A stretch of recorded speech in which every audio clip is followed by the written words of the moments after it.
हुकूमत की बार बार की यकीन दहानियों के बावजूद मईशत के हवाले से खदशात बढ़ते जा रहे हैं और महज 6.7 अरब डॉलर्स के ज़र मुबादला के ज़खायर एक पैनिक की सूरत हाल पैदा कर रहे हैं। कल सऊदी वजीर ख़जाना का बयान सामने आया कि पाकिस्तान को हर मुमकिन इमदाद की जाएगी। आज द न्यूज़ में मेहताब हैदर की खबर के मुताबिक पाकिस्तान ने सऊदी अरब से 4.2 अरब डॉलर्स के इजाफी पैकेज की दरख्वास्त की है, जिसमें 3 अरब डॉलर्स के कैश डिपॉजिट और 1.2 अरब डॉलर्स की डेफर्ड पेमेंट पर तेल की सहूलत शामिल है। और वजारत ख़जाना के एक ऑफिशियल का कहना है कि यह दरख्वास्त 2 हफ्ते पहले की गई थी और अब यह डील हतमी मरहले में है। पाकिस्तान ने पहले ही सऊदी अरब से 4.2 अरब डॉलर्स का पैकेज लिया हुआ है और मजीद 4.2 अरब डॉलर्स मिलने से पाकिस्तान को सऊदी अरब से मिलने वाला टोटल पैकेज 8.4 अरब डॉलर्स हो जाएगा। इसके अलावा खबर के मुताबिक पाकिस्तानी हुकाम IMF की किस्त के लिए भी कोशिशें कर रहे हैं ताकि क्रिसमस के बाद 10 जनवरी की IMF बोर्ड मीटिंग में पाकिस्तान की किस्त का मामला तय हो सके।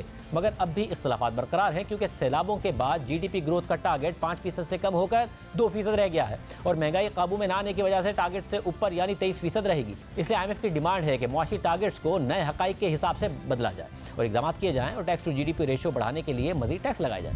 इस वक्त दरामदात पर सख्तियों की वजह से अहम अशिया की भी LCs नहीं खुल पा रही हैं और पावर सेक्टर, खुराक, एक्सपोर्ट सेक्टर, फार्मास्यूटिकल कंपनी सभी शिकायत कर रही हैं और मुतासिर हो रहे हैं। कंपनीज अपना मुनाफा मुल्क से बाहर नहीं ले जा पा रही हैं। आवाम को 240 रुपये पर भी डॉलर ओपन मार्केट में दस्तयाब नहीं है। इंटरबैंक का 224 रुपये और ओपन मार्केट का 232 रुपये का रेट मसनूई साबित हो रहा है। और अब खबर के मुताबिक पाकिस्तान उन ममालिक में शामिल है जिन्होंने बैरूनी एयरलाइंस के पैसे भी बाहर जाने से रोके हुए हैं और ये रकम 22.5 करोड़ डॉलर्स बनती है।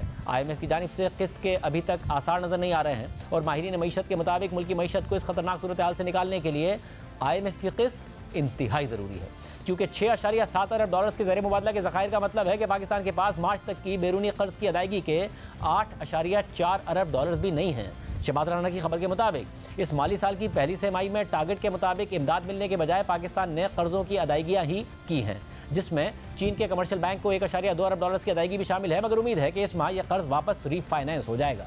जबकि खलीक यानी की खबर के मुताबिक वजीर ख़जाना इसाक डार ने IMF से किस्त के लिए अमेरिका, चीन और बरतानिया के सफीरों से बैक टू बैक मुलाकातें की हैं। अमेरिका का IMF वोटिंग राइट्स में हिस्सा 16.5% है, जबकि चीन का 6% हिस्सा और बरतानिया का 4% है। और वजीर ख़जाना ने इन ममालिक को पाकिस्तान की मईशत को लाहक खतरात और IMF के स्टाफ के साथ डायलॉग में पेश आने वाली मुश्किलात से आगाह किया है। जापान, जर्मनी और फ्रांस का IMF के एग्जीक्यूटिव बोर्ड में बिल तरतीब 6.14, 5.31 और 4.03 का वोटिंग इख्तियार है। और दूसरी तरफ overseas chambers of commerce and industry के मुताबिक ओवरऑल बिजनेस कॉन्फिडेंस स्कोर -4% पर चला गया है, जबकि मार्च अप्रैल में यह स्कोर 17% था। सर्विसेज, रिटेल, होलसेल और मैन्युफैक्चरिंग तमाम सेक्टर्स में ही बिजनेस कॉन्फिडेंस में बहुत बड़ी कमी रिकॉर्ड की गई है। इस पूरी सूरत हाल में क्या कोई उम्मीद है? साफ़ी मेहताब हैदर हमारे साथ मौजूद है। मेहताब साहब, बहुत शुक्रिया। कोशिशें वज़ीर ख़जाना कर रहे हैं, दूसरे ममालिक के सफ़ीर से मिल रहे हैं कि IMF को किसी तरह किस्त मिल जाए। सऊदी अरब से भी इमदाद मांगी गई है। क्या कोई उम्मीद है वज़ारत ख़जाना को या इम्कानात नज़र नहीं आ रहे हैं? देखें, बुनियादी तौर पे जितने भी IMF के बोर्ड के मेंबर्स हैं, उनके एम्बेसडर्स के साथ फाइनेंस मिनिस्टर ने पिछले 2 से 3 दिनों में मुसलसल मुलाकातें की हैं। लेकिन जो IMF के साथ जहाँ पे मामला रुका हुआ है वो ये है कि सर रिवाइज्ड मैक्रो इकनॉमिक और फिस्कल फ्रेमवर्क पे एक ब्रॉडर एग्रीमेंट होगा तो उसके बाद जो है वो बात आगे बढ़ेगी और उसके बाद जो प्रोग्राम की रिक्वायरमेंट्स या कंडीशनैलिटीज़ हैं या जो फ्यूचर की प्रोजेक्शंस हैं उसके बारे में बातचीत हो सकेगी। तो वहाँ पे मामला रुका हुआ है। मिनिस्ट्री ऑफ फाइनेंस अभी तक बड़ी ऑप्टिमिस्टिक है और वो ये कह रहे हैं कि बहुत जल्द हो जाएगा, लेकिन वो जल्द कब होगा इसके बारे में कोई यकीन से नहीं कहा जा सकता।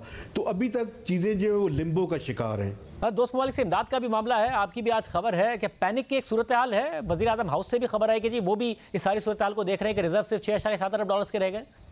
देखें, बिल्कुल इसमें कोई शक नहीं है कि इस टाइम पाकिस्तान जो है वो डॉलर लिक्विडिटी क्रंच का शिकार है और बिल्कुल ये कंसर्न है। एक पैनिक की सूरत हाल है। मिनिस्ट्री ऑफ फाइनेंस के अंदर भी पैनिक है और कोशिश कर रहे हैं कि सऊदी अरब से जो है वो एक पैकेज जो है वो उसको हासिल करें। चीन के साथ भी उनकी बातचीत जारी है, लेकिन वो रोल ओवर्स के बारे में है और जो रीफाइनेंसिंग है वो है। तो अब देखना ये है कि एक्सपेक्टेशंस तो हैं, चूँकि अगर इस टाइम IMF के साथ भी हमारा एग्रीमेंट जल्दी नहीं होता, ब्रॉडर एग्रीमेंट, तो आपको पता है कि अभी क्रिसमस हॉलीडेज़ और न्यू ईयर हॉलीडेज़ जो है वो शुरू हो जाएंगी, तो फिर डेफिनेटली बात जो है वो चली जाएगी जनवरी के अंदर। तो उस टाइम तक पाकिस्तान को एक ब्रीदिंग स्पेस की डेफिनेटली ज़रूरत है, और कोशिश है कि किसी फ्रेंडली कंट्रीज़ के साथ जो है वहाँ से 3 से 4 बिलियन डॉलर्स का एक इमीडिएट इंजेक्शन जो है वो डॉलर्स का वो हासिल किया जाए, ताकि इस अरसे के बाद IMF के साथ जो है वो मामलात को फाइनल किया जा सके।